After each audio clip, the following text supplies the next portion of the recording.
Madam Speaker, good morning. The pro-life momentum in Washington today is so exciting. 45 years ago this month, the Supreme Court of the United States ruled in Roe v. Wade to make abortion legal and available nationwide.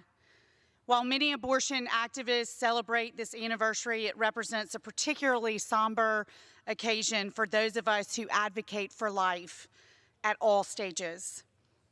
Every year since this ruling, the pro-life community has gathered in Washington to march in peaceful protest, and that's exactly what brought thousands of passionate individuals here today. I'd like to extend a very sincere thank you to each and every person who made this trip today to participate in the March for Life.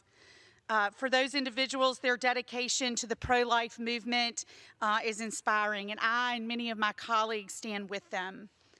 I'd especially like to recognize all of the individuals from my home state of Alabama who made the 12 to 13-hour trip. I'm proud to have people like these Alabamians and others here to represent our great state and our nation in this pro-life movement. I believe it is only fitting that we take action today here in the House of Representatives to defend the defenseless, as thousands of Americans are here to speak for those who cannot speak for themselves.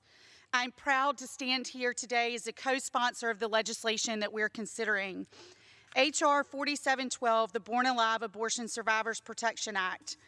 I'd also like to thank my colleague from Tennessee, Marsha Blackburn, for her leadership on this legislation.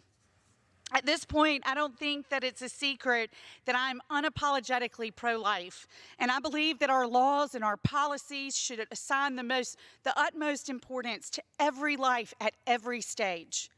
I've been proud to stand here on the House floor many times in defense of the unborn, but this time we aren't even talking about unborn children. We're here to talk about those who have already been born. The Born Alive Abortion Survivors Protection Act is pretty simple. It states that if a baby is born alive after a failed abortion, he or she must be given the same exact medical care that would be given to any other baby. I know we will continue to play politics about when life begins and argue about the point at which the law should step in to protect it. And while I understand that not everyone agrees with my strong pro-life stance, I cannot fathom how any person could be opposed to legislation that protects babies who are so alive that you can look them in the eye. With that, Madam Speaker, I'll reserve